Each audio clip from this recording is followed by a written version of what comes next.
Make them see. All right. So we're starting the recording. Second. So what I'm gonna do is just go through a brief, I'll say like 2-minute summary on the last session, kind of to present us with a segue into this session. So we can look at Zionism and the Zionist project as various phases. Okay. Phase one is kind of what we discussed in the first session. It's from 1882 to 1897. So this was the start of the Zionist colonization process in 1882. That was when the first colony was established, all the way up until 1897 when Theodore Herzl um, set up the Basel program at the first Zionist Congress, which at that particular point in time, the World Zionist Organization was eventually established. And then from that period on, we had what's called the first and second Aliyah, which is Jewish migration. The second Aliyah, you had a more ideologically thinking, more ideologues in terms of Zionist sympathies. So you had that much more politically charged group come in during the second Aliyah, and then that's when the colonization process essentially picked up all the way up until 1914. Now, Theodor Herzl, I spent a lot of time talking about him in the last session. So he's dead now, and someone else kind of takes over the reins of kind of pushing forward with this Zionist agenda. And that man is Chaim Weizmann. He eventually became the first president of the state of the state of Israel. And now we're leading into the second phase of Zionist colonization. So there are three particular documents that I want us to keep in mind. There we go. Okay. I just have to get on the Gmail in a second. So let me just move this out of the way. Okay. So what I am going to do now is go over these three main documents that's going to be at the forefront of this formative period. The first is the St. McMahon Correspondence. Then we have the Sykes-Picot Agreement, and of course, the Balfour Declaration. So I want to first log in.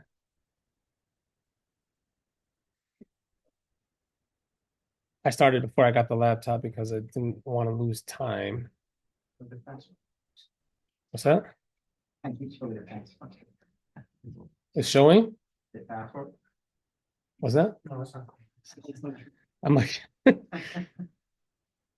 think I must have renewed it a couple times here. So let me try to locate it.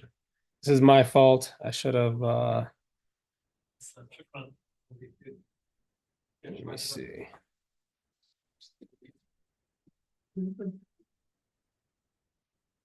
In the meantime, I do want you guys to pull up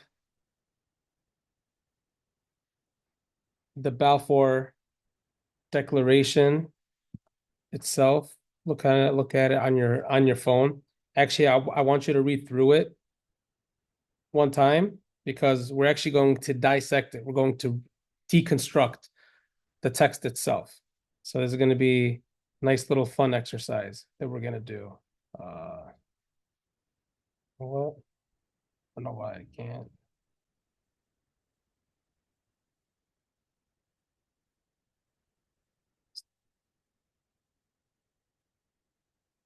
Oh my God. There we go.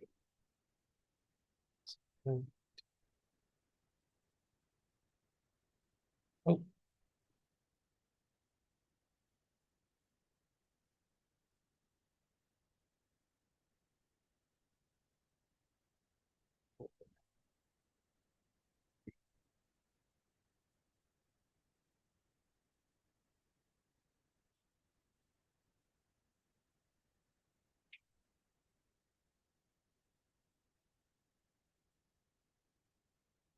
it's worth waiting these couple of minutes because trust me, uh, going through the text is going to be an important part of it. What in the? Okay. All right. We're almost there.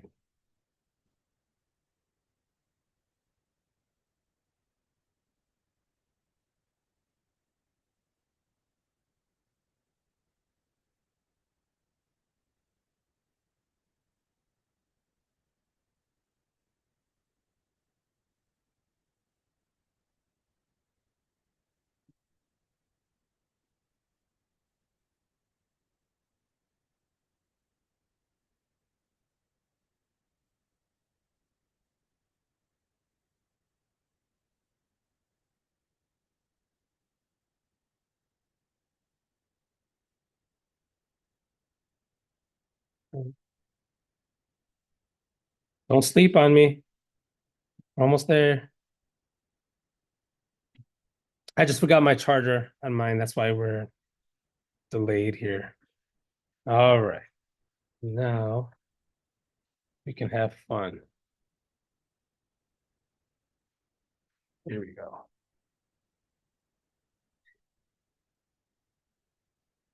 It's going to show up right away. I see it or? Yeah. Okay, perfect. All right. So the Hussein McMahon, the Hussein McMahon correspondence and the Sykes-Picot Agreement, and of course the Balfour Declaration. Now, these three documents are absolutely essential for this period because they work hand in hand, and you have to know all three to kind of see how this progresses and the situation eventually becomes worse as we move into the what's called the mandatory period.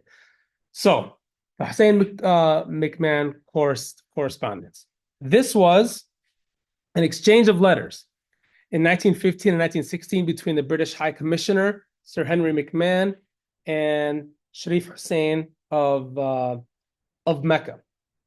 And in these letters back and forth, there was particular language regarding what would become the future Arab state. So basically, these letters were, hey, you help me fight off the Ottoman Empire, and we will provide you with this Arab kingdom, this Arab state, and you, Sharif Hussein, will be the leader of this new Arab state. Okay. So the borders of this new Arab state was not definitively demarcated, but it was at least comprehensively understood by both parties. So, but there was an area that was not included. The territory that's not included are portions of Syria lying to the west of the districts, and I'm emphasizing the word districts for an important reason, and I'll get to that in a second, of Damascus, Homs, Hama, and Aleppo. Now, the way that, and you will see historians that have studied the archival material later will conclude that this did not mean Palestine. Sir Henry McMahon did not exclude Palestine from this territory. But the British later on wanted to make the claim that, no, Palestine was also included. But if you look at a map, you'll see west of Damascus, west of Aleppo, you don't even touch Palestine. You don't touch Palestine yet. So what does the word district mean? What does the word district mean? Well, there's linguistic interpretations that go along with the word district. Lord Curzon, who was the Lord President of the Council, he was a member of the Inner War Cabinet, and he became the future British Foreign Secretary. At a meeting in 1918, so this was about 2 to 3 years after the Hussein McMahon correspondence, said that Palestine was, quote, included in the areas as to which Great Britain pledged itself in a general pledge to Hussein in October of 1915, that they should be Arab and independent in the future. And there have been studies upon studies that have gone into this particular document. And you can't just look at the text of the document itself. You have to look at the surrounding circumstances and what you would think the Sharif Hussein of Mecca was actually believing in his response in these exchanges. But they left it somewhat vague to be able to have this loophole and not be able to provide Palestine in this future Arab state. All the while this was happening, there was something else going on behind the scenes. And this is where we get the Sykes-Picot Agreement between Britain and France primarily, but Russia and Italy were later involved and assented to it. So the goal was, okay, once we defeat the Ottomans, and once the Ottoman Empire falls, let's divide up these territories under different spheres of influence, whether direct influence or indirect influence. And Palestine, if you look at the yellow, the light yellow there, was supposed to be an international zone. But through pressure, Chaim Weizmann being one of those individuals applying that pressure, the French eventually ceded Palestine to the British. And now the Ottoman Empire basically falls, right? Great Britain did not occupy Palestine just yet. The infamous image of Allenby approaching Jerusalem in December of 1917. Remember, the Balfour Declaration was November of 1917. So this was the plan all along regarding the Ottoman Empire. But what about the Hussein McMahon correspondence? You just said that you were going to give this to a future Arab state. So contradictory promises already. And the greatest of all the contradictions is the next step. The Balfour Declaration. And I want to spend more time on this than these other two because this is basically the impetus of the Zionist colonization process that eventually led to the Nakba in 1948. The Balfour Declaration. There's been a lot of literature written about the Balfour Declaration and the circumstances that brought about its existence. Great Britain wanted to win the war. That was their main focus, winning the war. So they believed in propaganda. They believed in Jewish propaganda. You know this notion that's considered an anti-Semitic trope? Jews control the media, Jews have influence, Jews this. You would get cut off from television if you were to make claims like that. But this is exactly what the Zionist movement pushed toward the British Empire. We have great influence. We can help you with the war. We can bring the U.S. into the war. We can keep the U.S. into the war. We can keep Russia. So all this influence, propaganda that they actually believed in. Oh, okay. We'll give you something in return. What do you want? Some kind of statement? Oh, how can we help in this? But there was also another drive behind this. So winning the war was one reason. The other reason was anti-Semitism. Anti-Semitism.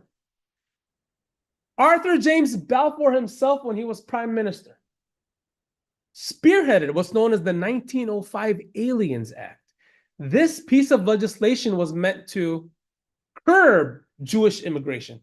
Hey, you're suffering in these other European countries? Don't come here. Don't come to Britain. We don't want you here in Britain. Go somewhere else. We don't want this Jewish problem on our shores. So, okay, we'll give you this homeland that you call a homeland because of biblical attachment or whatever attachment you have with it. Okay, fine. We'll give you this instead. So anti-Semitism was also playing a major role here. Another element, Orientalism. I don't care who lives there. Who cares about who? 700,000 who? Mohammedans, Arabs, Muslims, or whatever. Who cares? We can plant a new society, a new people at their expense. Who cares what they think? So Orientalism was also a driving factor. The other thing, imperial interests. Oh, Palestine. We have control over Egypt. Our crown jewel is in India. This could be a great pathway to our crown jewel. What better way to maintain that by installing a European people in that land? So not the native population, they're not going to help us, but a European people will. And this Zionist movement is spearheaded by the Ashkenazi community in Europe. It's not by the Jews that were living in Palestine. There's an important distinction there. So now the Balfour Declaration was issued. You guys Googled it, right? Remember when I said Google it? So, all right. So read what you have on Google and tell me what you think here. Please, yeah. So there's no religious reason behind the Balfour Declaration. What's that? That was not at the core of it at all. It wasn't because of that the Great Britain actually firmly believed. Now there were some within the circle within the British cabinet that had these religious beliefs. Jewish restorationism, remember we talked about it last week, that Zionism actually began as a Christian project before it became a Jewish one. So that is. So if the Britain was Christians, I mean, these are Jews, and the land. Unfortunately, they had to have been at the last session to get it. But we'll talk after on that because I have a few things I need to get to, but we'll definitely talk about that. So does that line up with what you guys Googled? Now I know you're not telling me the truth because that's not the Balfour Declaration. And you're saying, yes, it is. The Balfour Declaration went through 5, I would actually argue 6 different drafts before the final one came to be. This is one of the drafts, the first drafts of the Balfour Declaration. There was a meeting in February of 1917 where Zionists and Mark Sykes, remember him? Sykes-Picot? Mark Sykes, in a private meeting, started this exchange with the Zionist organization back and forth to discuss something. And then in July of 1917, a proposed declaration for a national home for the Jewish people with a Jewish colonizing society. That was the very first, okay? This is a slightly watered down version of that. And it went through another draft and another draft. And then it was watered down. The Balfour Declaration, as we know it today, is actually the watered down version of what was originally intended. It was crafted by the Zionist movement. Arthur James Balfour modified it a little bit, put a signature on it. But the original crafting of the document, the language, its purpose, all of that was by leading Zionists. So look at the words carefully here because we're about to deconstruct it. This is not the Balfour Declaration, but look at the language here. This is what Zionists would have loved to have. His Majesty's government accepts the principle that Palestine should be reconstituted. All right. I don't want to go back to grammar 101, but we've all studied, I hope, prefixes and suffixes, prefix of word and suffix. When you say when you put an re next to a word, what are you saying? Modify, to make again, to make anew, remake, reconstruct, reconstitute. So there's an implication here. Every single word is purposeful. And when you say reconstitute, you're implying something. That the land is already constituted of a people. And we have the right, you accept this principle, to reshape it, remake it. So it's a right, it's a legal right. It implicates a legal right. Now we've studied indefinite article versus the definite article. This is a home. This is the home. big difference, right? A home is just, it could be one of many. The home is the essence. Yes, the national home of the Jewish people.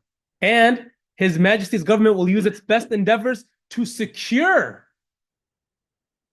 You will do whatever you can to secure, make it happen. Not help and hopefully it happens. You're going to make it happen. The achievement of this object, and we'll discuss. Hey, anything you do, you got to discuss it with me. All the necessary methods and means with my organization, the Zionist organization. You, British Empire, going to discuss this with me. Oh, who cares? Oh, guess what? Guess who's not mentioned here? What about the 700,000 Palestinian Arabs that live there right now? Huh? Who cares? There's something later that would be added into the Balfour Declaration, known as the safeguard provision. This was not included in any of the original drafts. Then when the final draft, the final two drafts, with the slight modification at the end, then the safeguard provision was implemented. Go ahead. Yeah, I just actually the word reconstitute caught my eyes because I think when you explain it, I think that the founders of the Zionists is less greedy than today's Zionists because today's people will not be happy to say reconstituted because they're trying to erase every history. They don't like that. But that's exactly what that word means. To reconstitute means to erase, to make again, to make anew, to establish something different, to install something different. Yeah, but when I actually just on the social media, they're trying to claim that there was nothing called Palestinians. Yeah. There's nothing. Right, yeah, but they're not even acknowledging that here. They're just Yes. they're telling the British remake. So whatever is there, we don't care what's there. There's no regard. It's dismissive. What is this? It's just throb. There's no meaning. There's no substance there. They are some Arabs. They came from. But they're area. and we're gonna talk about certain types of figures that make particular statements.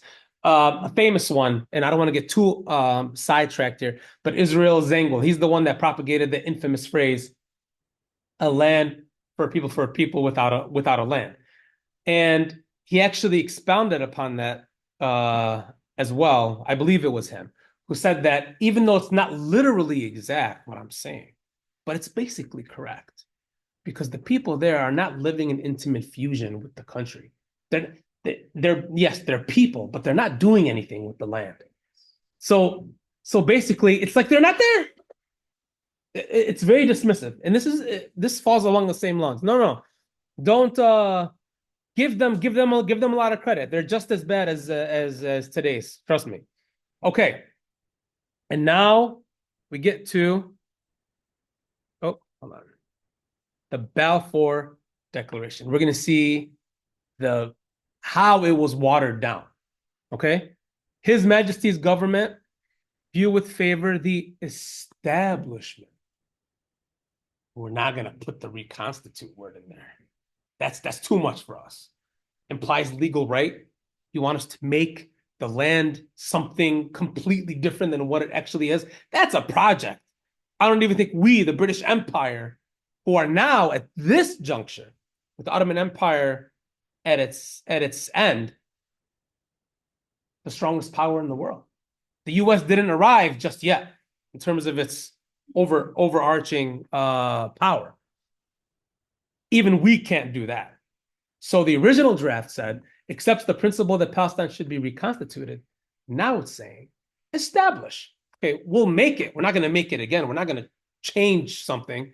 We'll just give you a homeland, but we're not going to go that far. Okay? Of a national home for the Jewish people. Remember the national home? Oh, okay, no, we're not gonna. We can't say a home. We can't say the home, but we can say a home. So they took out the definite article, put the indefinite article, and put the word established. And will use their best endeavors to facilitate. What happened to the secure? Secure it. Nope, we'll help it along. We'll help it along. I can't promise you this is all going to happen, but we'll do our very best to help it along. Now, there's a whole debate about whether Great Britain understood. Like, there's some that would say Great Britain intended on implementing this, but they couldn't say it outright. So they had to use this language instead. Now that there's different schools of thought on that, but at least the language said that. Okay. And notice one other thing here. Discussing the necessary methods and means with the Zionist organization, that's gone. You want us to talk to you and discuss with you everything that we're going to do? Okay, hey, you're going, I mean, we're trying to help you out of here, but you're going way too far with this. But the reason why I bring up those drafts and the reason why we're spending time on this, the goal of these sessions is to understand Zionism and the Zionist objective and the Zionist project. And now this gives you a little bit of an idea of what the intention really was from the get-go, to reconstitute the land, to make it anew. And you can't do that without expulsion, ethnic cleansing, removal of the Palestinian Arab cultural identity that existed there thousands of years. You have to remove all of that, right? So this all goes right into the root of the Zionist ideology. Remember, I was talking about the safeguard provision? Here it comes. Okay, fine. It being clearly understood that nothing shall be done which may prejudice the civil and religious rights of existing non-Jewish communities in Palestine, or the rights and political status enjoyed by Jews in any other country. Where the heck did this come from? So now you sort of care about the population there? Why did that change come about? There's an individual I want you to look up. His name is Sir Edwin Montagu, the only Jewish member of the British cabinet. He was a Secretary of State for India. Sir Edwin Montagu argued vehemently with this proposal, with this declaration. Palestine is my home? I'm here in Great Britain. Are you telling me this is not my home? What are you saying? I am a Jewish person living in Britain. Are you telling me this is not my home? What is this? I don't like this. And what about he called them Mohammedans. What about the Mohammedans there? By the way, this was a popular phrase then. It's not like this. I know we laugh at it now. But what about them? What about them? Okay, fine, Montague. We'll make you happy. We'll write something in there to get you to be quiet and just accept this. But they didn't go that far. Notice how we are referred to in the negative. Not the Arab community, not the Palestinian community. By the way, that word did exist, but let's say you can say the native population of Palestine. The word Palestine existed as a geography. You can say the Arab community. The word Arab was no ethnic label, no national label, no religious label. The nons, the other. The other. I said Orientalism was a part of this, right? Anti-Semitism, Orientalism, all of these factors played a role in the issuance of the Balfour Declaration. And notice one other thing. Civil and religious rights as opposed to political rights. National home, national rights for 1/10 of the population. And we're going to facilitate it to bring more in. And we're going to give you national rights. And notice the political rights, the political status of Jews in other countries. You, Montague, Edwin Montague, you're mad because you think that this is not your home too. Fine. It's not going to, your political status here in Britain is fine. You're fine. This is really meant for him and for those that think like that. But you have political rights in other countries. We're not going to prejudice that. But you, the native, the owners of the land, you're just non-Jews. And you get civil and religious rights. These are individual rights. They're not collective rights. If you study political science and you go through stages of rights and how these rights come about, political rights is how you relate to the government, to the state. Civil religious rights, they're more individualistic. The things that you as a person can do, but not as a collective, because you're not a collective. You don't have that identity.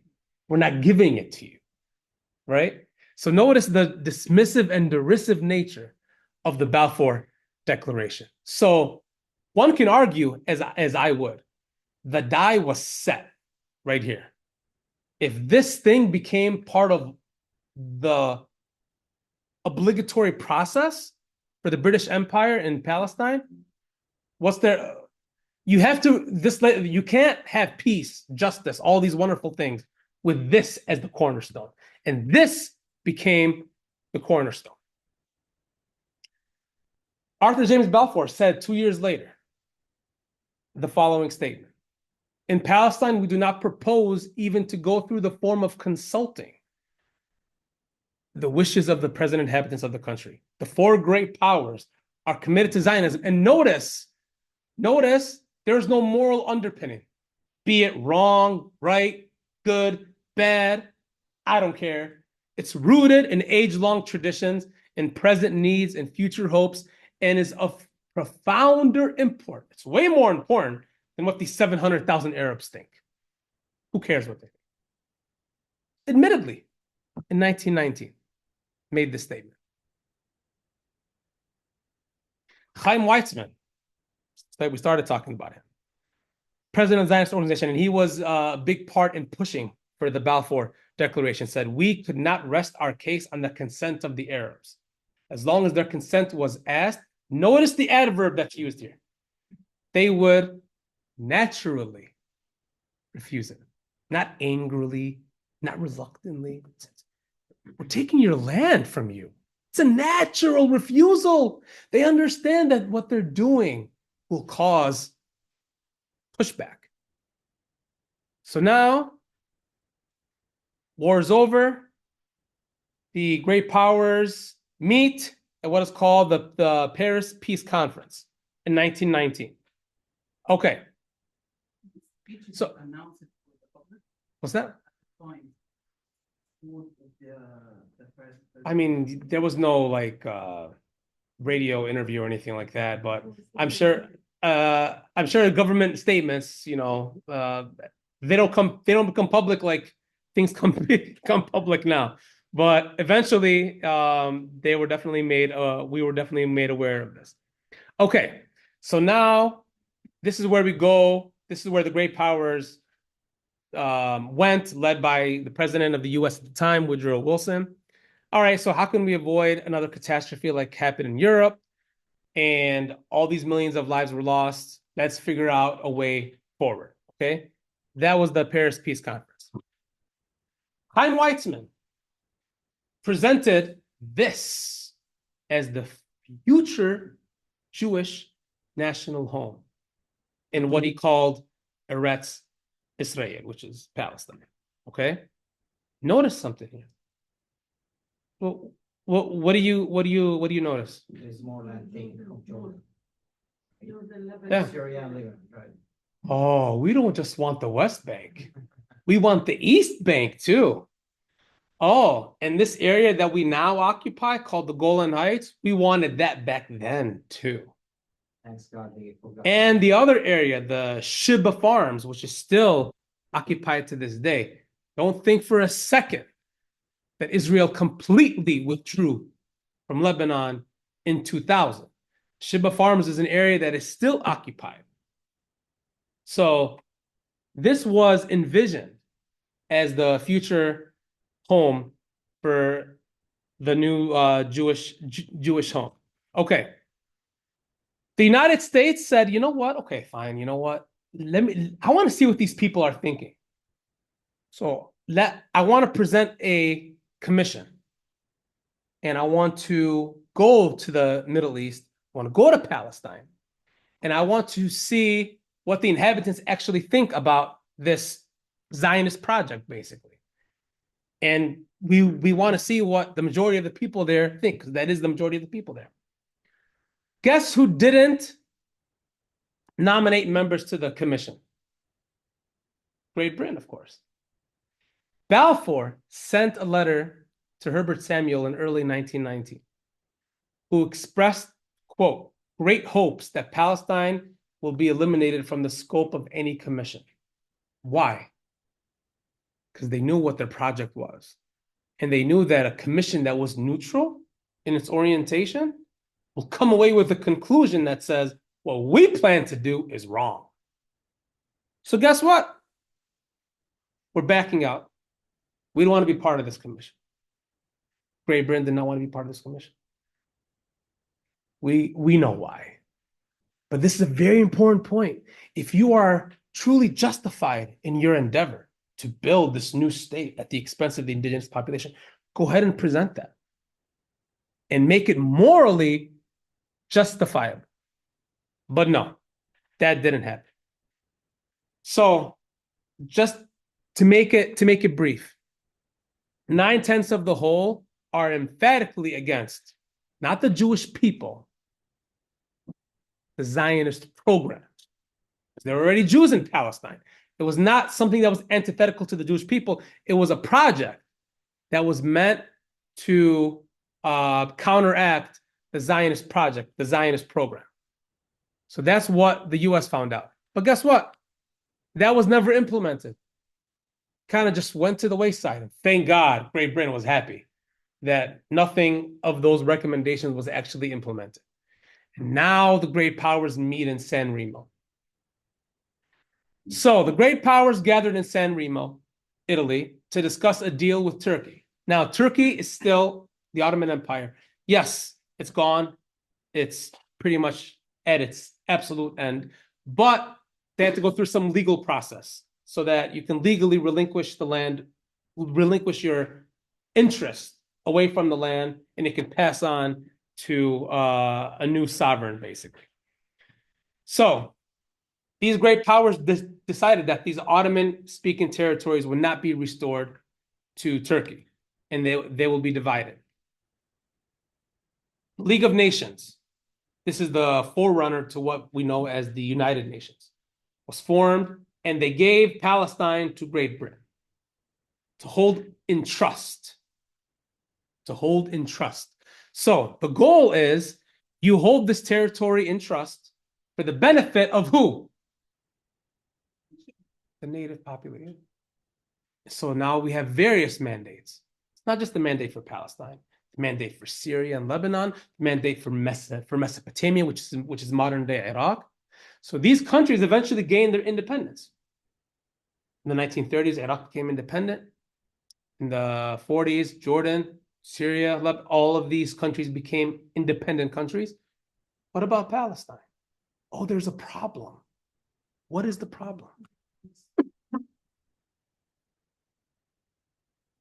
So while the country, the legal status was still undetermined, they were still under Ottoman nationality, the native population. But the government in Palestine was governed, even though still governed, or not governed, but still under legal status. It still hasn't been transferred over to the British. But there was something that was implemented in the Mandate for Palestine, the Balfour Declaration, word for word in the British Mandate for Palestine. I want to take just a brief aside on this to show you where this word how this word Palestinian gained its prominence during the mandatory period. So now you have the government of Palestine. I want you to understand that Palestinian, this was normal language. Zionists love to say that the term was coined in 1964. It's utterly false. During the British mandatory period, they referred to citizens as citizens of Palestine, permanent residents of Palestine, Palestinian judges, Palestinian magistrates, Palestinian public prosecutor, young Palestinians, the old Palestinians, British and Palestinian, making the distinction between the two. And in a statement that was presented to the British Parliament by the Secretary of State for the Colonies, this was in 1922.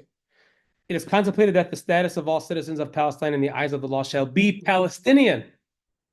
So if you were Arabi, you're a Palestinian Arab. If you're a Jew, you're a Palestinian Jew. Palestinian was the overarching identity in Palestine. That was the juridical status. There's a problem, though. This Permanent Mandates Commission that was set up was meant for the powers to actually report. They have to report to the commission about what is actually taking place on the ground. They made a few reports here and there, but nothing substantial came of it.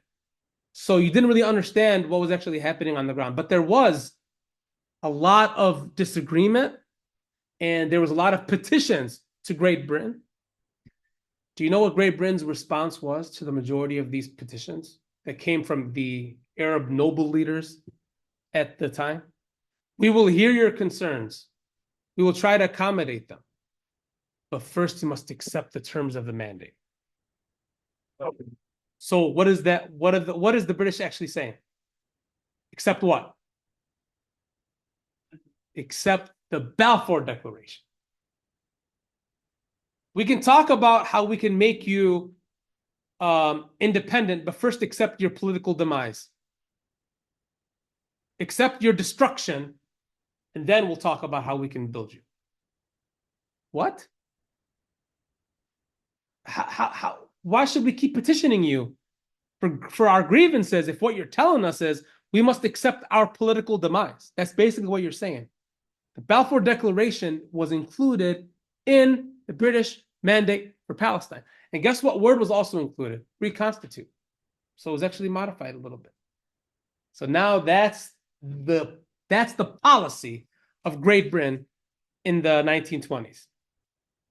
So this league was set up, the League of Nations, to monitor the commission, to monitor Britain's performance in protecting the population as a whole. And they had to file annual reports. But there was a violation here. Look at paragraph 4 of the Covenant of the League of Nations. This is the constitution for the League of Nations.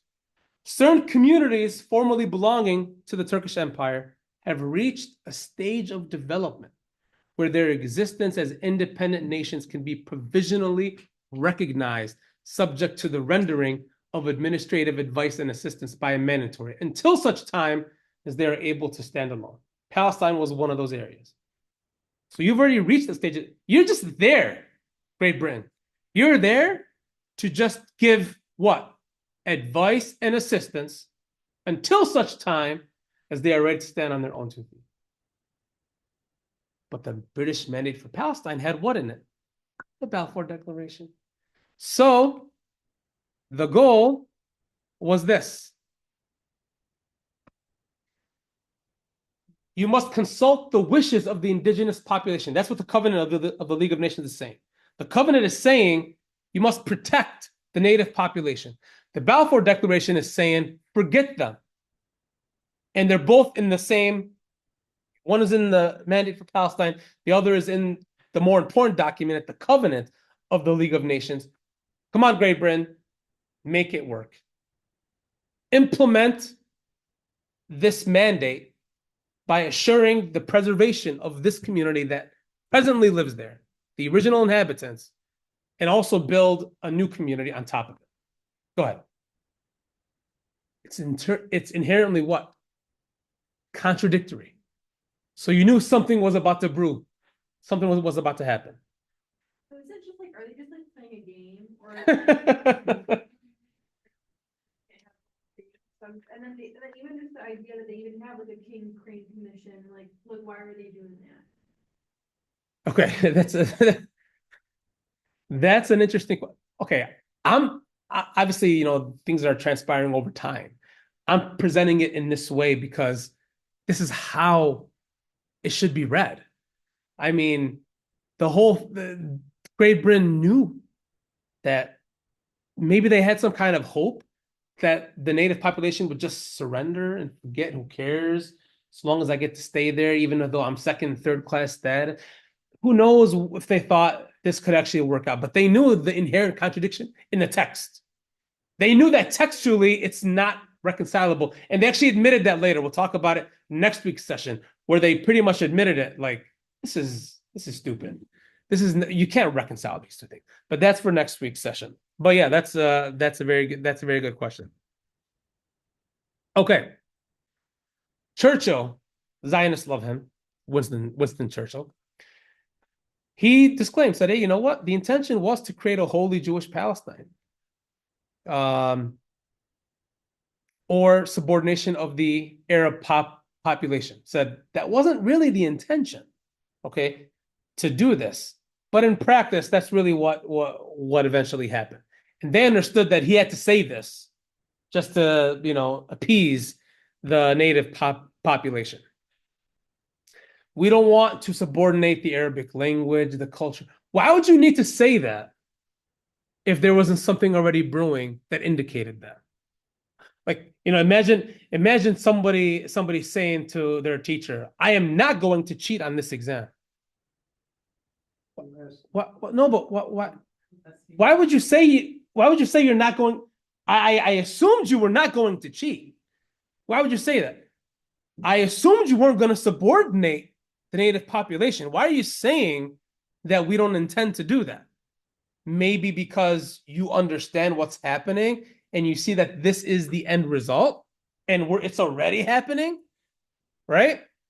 I mean, there's a little bit of common sense in this too. It's not just history. You have to, I mean, these words don't just come out of thin air. Something is happening. Okay. Go ahead and read that while I put this charger on here. So already he said in 1922, all right, you're going to have to accept this. This is the way it's going to be. It's not susceptible to change. Balfour Declaration is pretty much here to stay. So accept your demise. Now, I want to ask somebody like Piers Morgan, what do you want the Palestinians to do here if you were living at this time? Accept your political demise. Is that a moral quandary, Piers? Because he loves to say that. So now I want to show the progression in the immigration of the Jewish population into Palestine. So as you can see, it's slowly but surely growing within this 10-year span, okay? From the early 20s all the way up until the late 20s and into the early 30s. And we can go back to this map later if we want as well, but I want to get to the next part here. So quietly but surely, the process was being implemented. The British actually issued 2 claims. That's not Aisha, right? Oh, this is just the then. Okay, the claim is in 20 minutes. Okay. They issued what's called the Palin Commission in 1920 and the Shaw Commission 1921, because there were riots that happened in the early 20s, 20 and 21. After 21, things were a little bit, not as rough, but the process was slowly but surely being, something was about to brew at some point. Something major was about to happen. But in these initial reports, it's important to note this. The British said in these reports, in these investigatory reports, that the native population is fearing their economic and social and political livelihood. They didn't use the word anti-Semitic. This was not hatred towards Jews that's causing this violence. It's fear of losing their political, social, and financial livelihood. Hey, this is, my land. These are my people. This is my olive tree. This is my family. That's what I care about. I don't care who's doing it. It's not some racial bigotry, right? And the reason why I'm emphasizing these points is because that's the narrative that we hear, right? So we have to deconstruct and we have to oppose and reject that kind of framing because it doesn't comport with reality. So, okay, something happened in 1930. Now, there's another riot in 1929. Okay. And now Great Britain issued what's called the Shaw Commission. And look at the language used in the Shaw Commission. And it's interesting. Look at the word inconsistent. A national home for the Jews was inconsistent with the demands of the Arab nationalists, while the claims of Arab nationalists would have rendered impossible the fulfillment of the pledge for the Jews. What are they saying? There's a contradiction here. I can't give the Arabs what they want and give the Jews what they want. But notice what the Jews want is inconsistent with the demands of what the Arabs want. And what the Arabs want, not that it's inconsistent with Jewish life, but it's inconsistent with the pledge, i.e., Balfour Declaration. The word it's not there, but that's what they're saying. Hey, I can't give you what you want because that contradicts the Balfour Declaration. That's our policy. I'm sorry. Kind of have to accept that. So something was about to happen. And notice this admission in the last paragraph here. For 80 years before the first of these attacks. Now, this is to your point when you asked earlier. Just read that last sentence. For 80 years, the last two sentences. There is no recorded instance of any similar incidents. It is obvious then that the relations between the two races this is the language that they use, during the past decade must have differed in some material respect from those which previously obtained. No, I don't want to finish the phrase. Of course, the Balfour Declaration, British policy. You want to install a new people at the expense of the native population. Of course, for 80 years you didn't see this stuff. You didn't read about this stuff because the racial animosity didn't exist until the advent of Zionism. And now the Balfour Declaration, which is basically a document that says we will implement Zionism as a political project. And that's what's causing this animosity. So this is the first of many admissions that will come regarding that. So there were several of the conclusions that were adopted from the 1930 white paper. One of them is, okay, we're going to put a limit on Jewish immigration based on the development of the country's economy. They had to word it in a way where they don't seem like they're doing something against the native population. Okay, so there's some absorptive capacity issue here.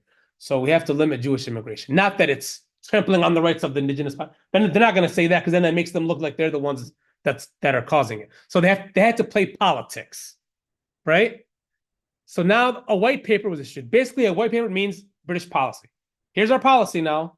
Here's what we're going to do. All right. So following the recommendations of the Shaw and Hope Simpson commissions, there's a new statement of policy.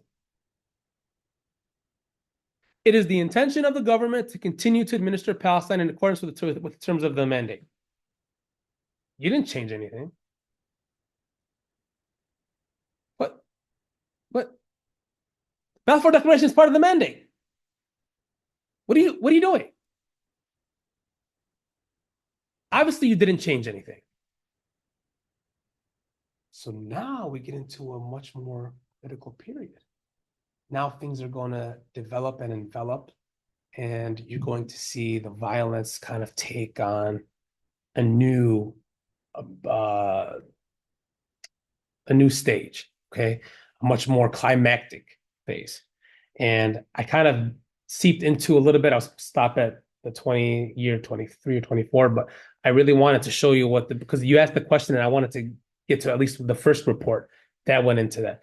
And then we're going to head into a more climactic period. 1930s, things kind of transpire and they lead into something much more serious. And then we get into the actual climax, which is the Nakba, and that would be the final session. So this kind of brings us to an end regarding the period so far. Now we're building. You're going to see Jewish immigration skyrocket. Now, in this next phase, things are really going to take off. Okay, so that that's going to be more of a thriller, and that will be in the next session, inshallah. I think I can do like 2 or 3 questions before Salah, if you guys want. In this conference in Paris, is Turkey would represent that this. No, it was the great powers talking about how to divide the Ottoman Empire. Basically, they had no say in this. They lost. They were not the victors.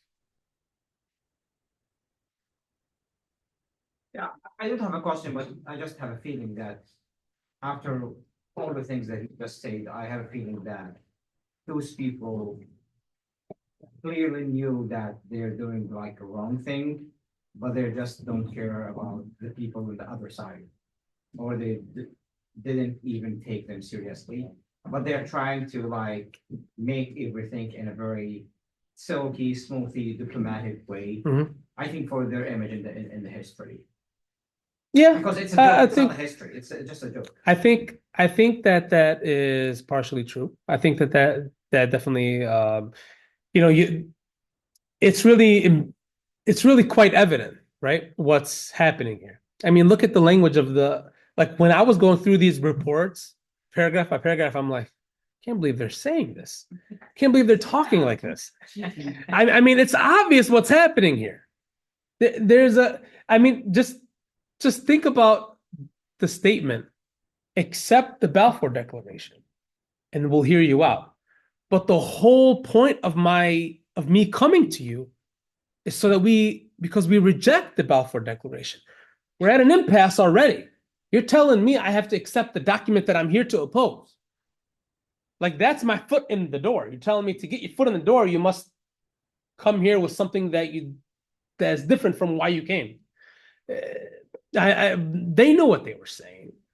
And I think this is actually remind me of the Desert Storm, because the people who did that, they planned everything and they made up everything and fake everything, but they just took more time to make everything look like real, rational,